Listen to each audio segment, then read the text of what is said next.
Hello, hello friends, कसे आहात तुम्ही? आशा करते तुम्ही सगळे सुखी आणि स्वस्त असाल. मी दीपाली तुमचं पुन्हा एकदा मनापासून स्वागत करते माझ्या नवीन एका छानशा ब्लॉगमध्ये. तर फ्रेंड्स, हा व्हिडिओ आहे संध्याकाळचा. संध्याकाळची वेळ आहे आणि वाजलेले आहेत संध्याकाळच्या 5:15. तर ना आज थोडंसं उशिराच स्वयंपाकाला सुरुवात केलेली आहे. कारण की ना एक मेन महत्त्वाचं हे नव्हतं, वस्तू नव्हती घरामध्ये. तसं तर रोज मी 4ला 4:15ला मी स्वयंपाकाला स्टार्ट करत असते. पण आज 5:15 वाजून गेल्या होत्या तरीसुद्धा स्वयंपाकाचं काही तयारी नव्हती. कारण की ना मेन महत्त्वाचं म्हणजे स्वयंपाकामध्ये मीठ असतं आणि मीठच संपलं होतं घरातलं.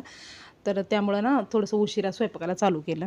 आणि त्यानंतर मग ना वैभवदादा 5ला शाळेतून जेव्हा आला ना, मग तेव्हा त्याला दुकानला पाठवलं आणि त्याने ना मीठ वगैरे घेऊन आला आणि अजून थोडंफार सामान वगैरे सांगितलं होतं, त्याला लिस्ट करून दिली होती. तर तो घेऊन आला. तर त्यानंतर मग आता इथे मी स्वयंपाकाला सुरुवात केलेली आहे. तर आता सगळ्यात अगोदर ना मी डाळ-भातासाठी कुकर लावते. कारण की रात्रीच्या टायमाला ना डाळ-भात हे आमच्या इथे इम्पॉर्टंट आहे सगळ्यात. थोडा का होईना भात आणि काहीतरी भाजी वगैरे पण असली तरी चालतं, पण भात पाहिजेच पाहिजे. तर त्यामुळं ना इथे अगोदर कुकर लावून घेते आणि साहेब पण इथे आलेत स्टेशनवरती. म्हणजे त्यांना यायला काही जास्ती वेळ लागणार नाही. एक अर्ध्या तासामध्ये ते येतील इथे घरी. तर मी त्यांना अगोदरच सांगितलं की तुम्ही रॅशन भरलं महिन्याचं आणि मीठ आणायला विसरलो होतो. तर आता मीठ संपलं होतं. मग त्यामुळं स्वयंपाकाला थोडासा उशीर लागणार आहे. ते बोलले ठीक आहे चालेल. तर आता इथे कुकर लावला डाळ भातासाठी आणि त्यानंतर मी ना स्वयंपाकाची दुसरी तयारी करत होते. म्हणजे भाकरी वगैरे बनवावं म्हणून तयारी करत होते. तेवढ्यात ना आमचा सिलेंडर संपला आणि आता इथे सिलेंडर मला जॉईंट करावं लागेल. तसं तर ना साहेबच करत असतात हे काम. पण ना आता ते सध्या घरात नाही आहेत आणि ते अजून अर्धा तास त्यांची वाट बघत बसायची म्हणलं तर मग ते अजूनच जास्ती वेळ होईल. म्हणून ना आता इथे मीच करते सिलेंडर जॉईंट याला. तर असं आधीमध्ये कधी-कधी माझ्यावर पण बारी येते सिलेंडर जॉईंट करायची. पण सहसा तर ते साहेबच करत असतात. आणि अगोदरच स्वयंपाकाला उशीर झालेला आणि त्यामध्ये दुष्काळात 13वा महिना सिलेंडर संपला. तर त्यामुळं ना खूपच म्हणजे असं चिडचिड झाली होती माझी तर. तर म्हणजे होतं ना तसं स्वयंपाक चालू असताना रनिंगमध्ये जर असं जर काही सिलेंडर वगैरे संपलं ना, तर खूप म्हणजे हे होतं वैताग येतो स्वयंपाकाचा. आणि तसंच झालं होतं मला. तर ना बरं नशीब पण ना भाकरी वगैरे अजून मी सुरुवात केली नव्हती भाकरी बनवायला आणि ते सिलेंडर अगोदरच संपला. नाहीतर ती ना भाकर तव्यावर असली आणि अचानक सिलेंडर संपला तर ना तसं तर मग ते भाकर पूर्ण खराब होते आणि ना वेळ पण भरपूर हे होतं तेवढं म्हणजे नुकसान होतं. त्यामुळं ना मग एक प्रकारे हे पण आणि दुसरी गोष्ट काय आहे माहिती आहे का? मी पहाटे 3:30ला उठून मी डबा बनवत असते आणि जर त्या टायमामध्ये जर सिलेंडर संपला मग तर काही खरंच नाही. मग तर भरपूरच चिडचिड होते मनाची. कारण की अगोदरच वेळ कमी असतो, कमी वेळेमध्ये डब्बा बनवायचा असतो आणि त्यामध्ये जर सिलेंडर वगैरे संपला तर मग खूपच राग येतो एकदम. तर तसं काही झालं नाही. आरामात आपलं माझं चालू होतं कुकर हे आणि कुकर थोड्या वेळ बंद असला ना, म्हणजे गॅस संपला थोड्या वेळ 10 मिनिटं जर बंद झालं तर ते काय होत नाही. पण भाकरी बनवताना जर तसं झालं तर मग मात्र भाकर फेकूनच द्यावी लागते असं होतं. तर आता इथे ना मी पटापट भाकरी बनवून घेते आणि आजकाल ना आमच्या इथे म्हणजे गेलं 2 ते 3 दिवस झालं आमच्या इथलं वातावरण एवढं बेकार झालं आहे ना, की काय होतं माहिती आहे का, एकदम बारीक-बारीक पाऊस येतो, एकदम बारीक आणि त्यामध्ये ना हवा भरमसाठ. एकदम जसं काही एकदम वादळ आल्यासारखी अचानकच हवा येते आणि ते हवा आली ना, मग ते पूर्ण पाणी आतमध्ये पावसाचं असं होतं. आणि ना ते वादळ एवढं भयंकर असतं, की ना जे आमच्या बाल्कनीचे जे काचा आहेत ना, त्यासुद्धा हादरतात. एवढं ते म्हणजे वादळ म्हणजे आता आमच्या समोर काही बिल्डिंग वगैरे नाही ना, पूर्ण मैदान आहे. त्यामुळं ना ते डायरेक्टली वारं जे आहे ना, ते आमच्याच घरामध्ये येतं आणि त्यामुळं ना मग काचा-बिचा बंद करूनच बसावं लागतंय. हे गेलं 2 ते 3 दिवस झालं. म्हणजे बारीक-बारीक पाऊस बाहेर चालू असतो. काचा-बिचा सगळ्या बंद करून बसायचं आणि ना एकदम जीव गुदमडल्यासारखा होतो एकदम. म्हणजे कसं आहे माहिती आहे का, मोकळ्या वातावरणात राहायची सवय आहे. एकदम म्हणजे आमचं ना कधीच असं बाल्कनीचा दरवाजा कधीच बंद नसतो. म्हणजे सतत ते ना काचा उघड्याच असतात. त्यामुळे ना एकदम खेळती हवा राहते घरामध्ये, एकदम मोकळी हवा राहते. पण ना असं काचा, दरवाजा सगळं पॅक करून बसायचं म्हटलं ना, तर खूप वैताग आणि ना त्याच्यामुळं ना ते एक हे झाल्यासारखं होतं, वाफ झाल्यासारखी होते घरामध्ये. आणि पावसाळ्याचे दिवस असले की थोडंसं हेच वाटतं म्हणजे किचकिचपणा वाटतो घरामध्ये. सुक्कं एकदम कोरडं-कोरडं असं काही वाटतच नाही. म्हणजे लादी ना कुठेतरी असं थोडंसं वाफ जमा झाल्यासारखी होते आणि त्याच्यामुळं ना मग ते सतत म्हणजे ते कपडा घेऊन पुसत राहायचं, ते तसं काम चालू असतं माझं आणि त्याच्यामुळं ना घरात चिपचिप झाल्यासारखी होते एकदम. आणि ना म्हणजे असा एकदम मोठा पाऊस असला किंवा हवा नसली ना, तर मग काय वाटत नाही. पण ना हे हवा असल्यामुळं ना, जास्ती हवा असल्यामुळे हे प्रॉब्लेम चालू आहे सध्या आमच्या इकडे. नाहीतर ना असं कितीही मोठा पाऊस असला ना, तरीसुद्धा म्हणजे असं घरामध्ये पाणी वगैरे येत नाही, असं खिडकीतून म्हणजे असं उडत नाही शिंतोडे वगैरे. पण ना ते हवेमुळं हे असं चालू आहे आजकाल आणि त्यामुळं ना मग खूप वैताग आल्यासारखं होतंय मला तरी. म्हणजे आणि ते ना जी बाल्कनीची जी ते ग्रिल आहे ना, त्या ग्रिलवरती ते थेंब हे होतात आणि आतमध्ये येतो पूर्ण ते पाऊस. त्यामुळे ना एकदम चिपचिप झाल्यासारखं होतंय घर आजकाल. आणि ना आता इथे मी भाकऱ्या ज्या आहेत, भाकऱ्या ना रोज आमच्या इथे 2च फक्त भाकरी असतात संध्याकाळच्या टायमाला. कारण की आम्ही तिघंजणं पण भाकरी नाही खात, फक्त साहेबांसाठीच असतात भाकरी. त्यामुळे 2च भाकरी असतात, पण आज ना 4 बनवल्या. कारण की आज ना मी बनवणार आहे खारं वांगं आणि खारं वांगं ना मला भरपूर आवडतं. त्यामुळं म्हटलं की भाकरीसोबतच खायचं आणि मुलांना पण ना जबरदस्तीने अर्धी-अर्धी का होईना भाकर चारण्याचा प्रयत्न करायचा आहे. त्यामुळं मग इथे मुलांसाठी 1 भाकर टाकली आणि माझ्यासाठी पण 1 भाकर बनवली. तर 2 भाकरी साहेबांसाठी. तर आता इथे ना शेंगदाणे मी अगोदरच ना शेंगदाणे भाजून ठेवले होते डब्यामध्ये. तर काल परवाच्या रात्री मी भाजून ठेवले होते. तर ना ते वाटायचं नंतर ना राहूनच गेलं होतं. कारण लाईट वगैरे जाते ना सारखं म्हणजे हवा जास्ती असली की लाईट जाते आणि लाईट गेलं की मग ते तसंच राहून जातं वाटायचं. तर त्यामुळं ते राहिलं होतं वाटायचं. तर ते शेंगदाणे ना अर्धे मी म्हणजे असं वाटून शेंगदाण्याचा जे डब्बा आहे ना कुटाचा, तर त्याच्यामध्ये ठेवले आणि अर्धे शेंगदाणे इथे घेतले.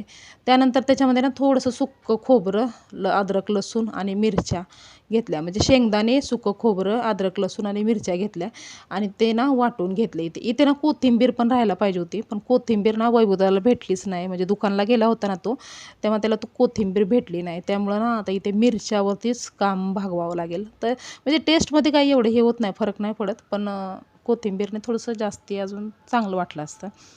तर आता इथे ना हे सगळं मी बारीक वाटून घेतलं आणि हे झाला खारं वांगं बनवण्याचा मसाला जो आहे तो तयार झाला. तर इथे तेवढ्यात साहेब आले होते आणि साहेब आले की ते बोलत होते की मला चहा बनवून द्या. तर मग अन्नूताईने ना इथे साहेबांसाठी चहा बनवून दिला आणि हे बघा वैभवदादाने वांगे खूप छान-छान वांगे आणले होते. मला वाटलं होतं की वैभवदादाला समजणार नाही वांगे आणायचं. पण ना त्याने खूप असं ताजे-ताजे एकदम वांगे आणले होते आणि ते बघून ना मन खुश झालं एकदम. म्हणजे ना अगोदर आम्हाला सवय काय होती माहिती आहे का, मी, माझी आत्या आम्ही ना शेतामध्ये बसून ना आपलं काही भाजी भाकरी झालं तर हे कोवळे-कोवळे वांगे असंच कच्चे-कच्चे वांगे खात होतो आम्ही आणि खूप छान लागत होतं ते शेतामध्ये बसून वगैरे खाताना.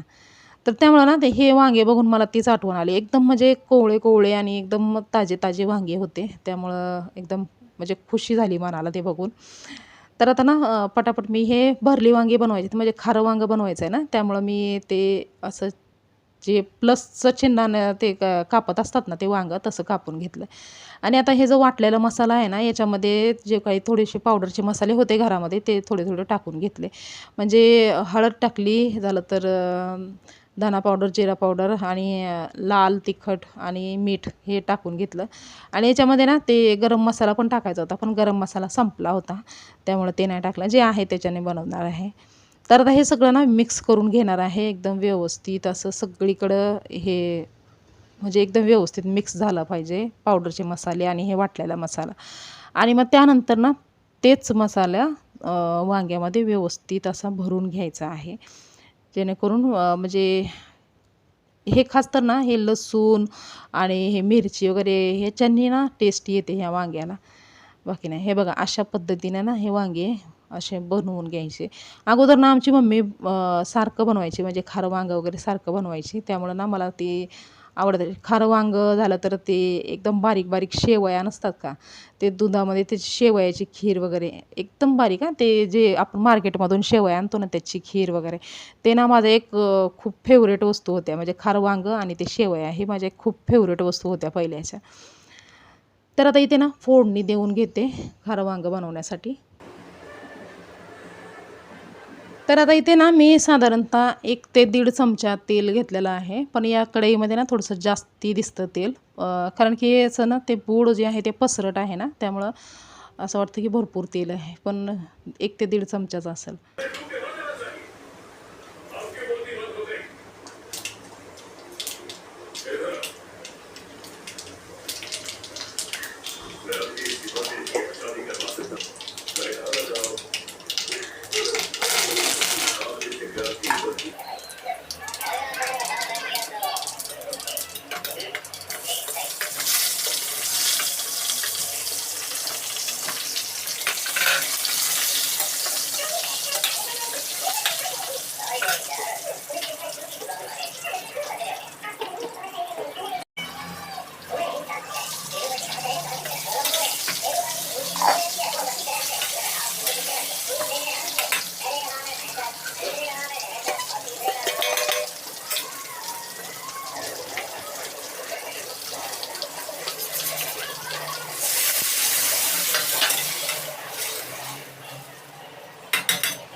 तर आता ना म्हणजे जेव्हा साहेब येतात ना घरी, तेव्हा त्यांना ते आपलं ॲक्शन अन्नाचे पिक्चर त्यांना बघायला आवडतात. ते तर तुम्हाला माहितीच आहे पहिल्यापासून. तर ते आले ना, तर ते पिक्चर चालू करून बसलेले होते. पण ना इथं याच्यामध्ये कॉपीराईट वगैरे येऊ नये म्हणून मी ना थोडंसं व्हिडिओची स्पीड वाढवली होती. तर आता इथे ना वैभवदाने जे सामान आणलं होतं ना, ते सामान सगळं सेट करून घेते मी. तर त्याला ना कांदे, लसूण आणि पत्ताकोबी, फ्लॉवर, गाजर आणि थोडासा मैदा आणायला सांगितला होता. तर त्याने ते सगळं सामान घेऊन आला होता. आणि त्याचप्रमाणे हे पण आणायला सांगितलं होतं, काळी मिरीचं पावडर वगैरे सगळं तर त्यांनी व्यवस्थित आणलं होतं. तर ना मी अगोदर हे सगळं सामान व्यवस्थित सेट करून घेते. आणि ना पत्ताकोबी आणि गाजर मागवण्याचं कारण असं की ना भरपूर दिवसापासून मुलं ना मोमोज बनव म्हणून हे करत होते. एक तर मोमोज आणा बाहेरून असं चालू होतं त्यांचं, नाहीतर मग बनव तरी असं चालू होतं.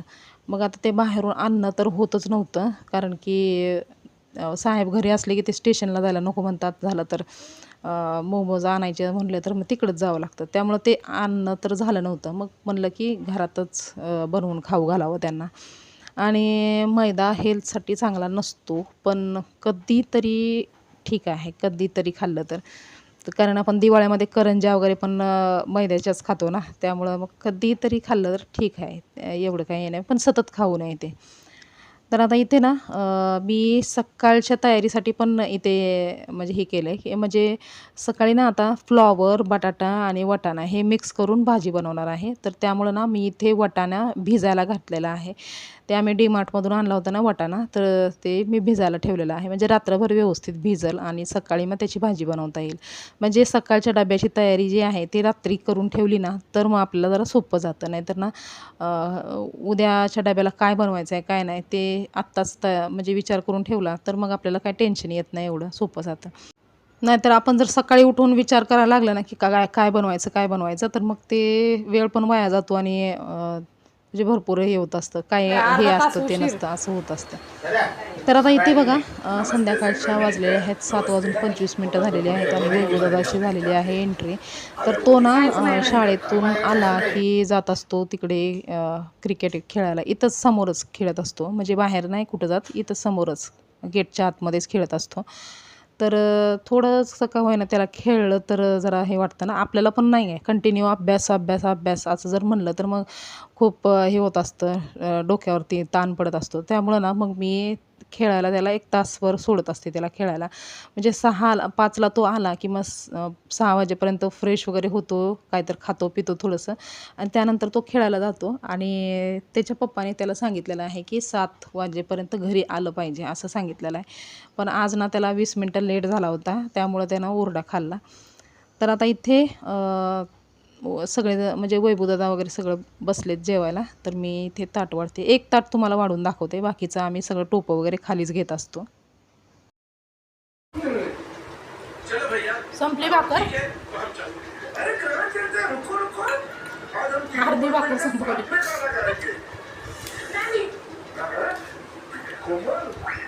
तुम्हाला देऊ का? नको. कचरा फेकायचा ना? नेवते गोळी. हां हां घेऊन जा.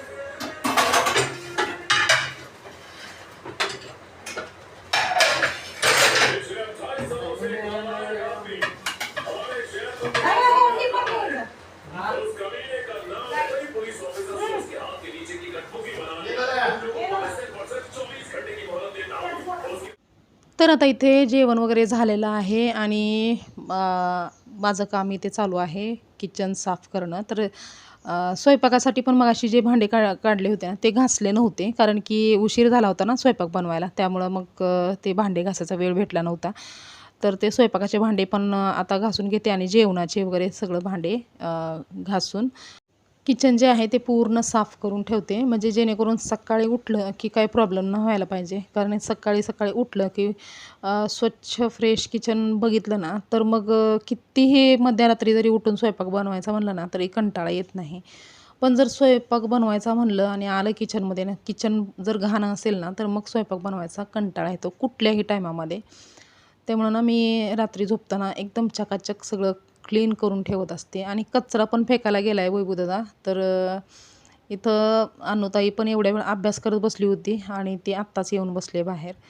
तर ना म्हणलं आता झाडू तर मारलेला आहे पण लादी पुसूनच घ्यावी, कारण की पावसाळ्यामध्ये ना थोडंसं जरी काही हे झालं तरी म्हणजे असं माशा वगैरे येतात आणि आमच्या इथे त्यांना भरपूर ते आहे, म्हणजे कीटक माशा वगैरे ते म्हणजे येत असतात कधी कधी. तर ना कारण इथं ना गवत वगैरे आहे, झालं तर नदी आहे थोडीशा अंतरावरती, त्यामुळं ना मग घर एकदम स्वच्छ क्लीन ठेवलं तर ते बरं वाटतं. नाहीतर ना ते माशा वगैरे येत असल्यानं मग मला तर खूपच हे होतं, चिडचिडाट झाल्यासारखी होते.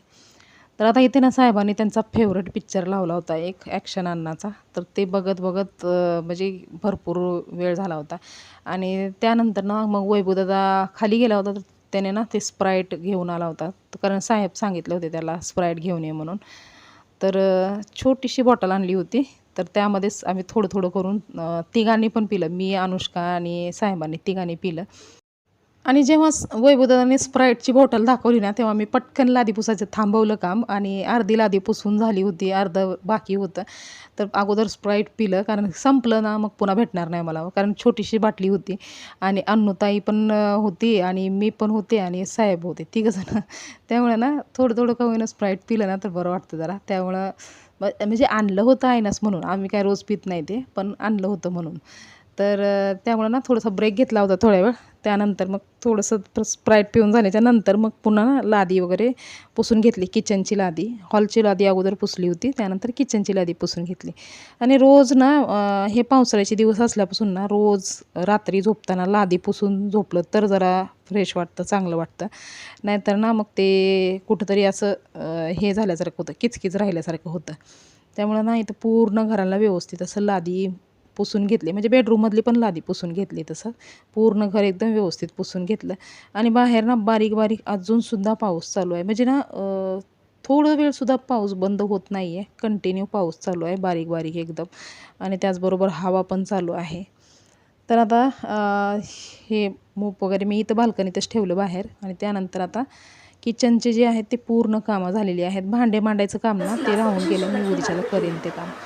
तर इथे बघा 9:15 झालेली आहेत आणि अजूनसुद्धा ना झोपायची काही तयारी नाही. साहेबांचं हे चालू आहे, पिक्चर बघण्याचं काम चालू आहे. म्हणजे एखादा पिक्चर जर चांगला असेल, त्यांना आवडणारा असेल ना, तर मग ते संपल्याशिवाय ते उठतच नाहीत. भलंच सकाळी 3:30ला उठावं लागतं, पण तरीसुद्धा ना ते पिक्चर बघतच बसतात. म्हणजे त्यांना ना हे तमिळचे वगैरे पिक्चर भरपूर आवडतात त्यांना, त्यामुळे ते बसलेत बापले का बघत.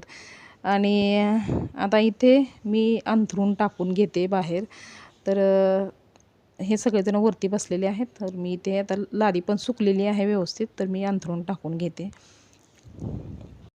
आणि फ्रेंड्स मला पण ना असं रात्रीच्या टायमाला पिक्चर बघत बसायला खूप आवडतं, म्हणजे कॉफी बनवायची, कॉफी प्यायची, कॉफी पीत पीत आपलं पिक्चर बघत बसायचं, हे मला ना खूप आवडतं. पण ना ते फक्त शनिवारच्या दिवशीच तेवढं भेटतं. झालं तर इतर दिवशी म्हणलं ना तर मग आपलं माझे तर डोळे झाकत असतात. आणि आता इथं मी थोड्या वेळ वाट बघेन, झोपले तर झोपले सगळे, नाही तर बसतील पिक्चर बघत, काही टेन्शन नाही. पण मला मात्र लवकर उठावं लागतं, म्हणून मी आपलं झोपी जाणार आहे आता. तर फ्रेंड्स, आजचा हा व्हिडिओ मी इथेच थांबवते. तर आजचा हा व्हिडिओ तुम्हाला कसा वाटला हे कॉमेंट करून सांगायला विसरू नका. व्हिडिओ जर आवडला असेल तर लाईक करा, शेअर करा आणि चॅनलवर जर नवीन असाल तर चॅनलला सबस्क्राईब करायला विसरू नका. तर पुन्हा लवकरच आपण भेटूया नवीन एका छानशा ब्लॉगमध्ये. तोपर्यंत स्वस्त रहा आणि मस्त रहा. बाय.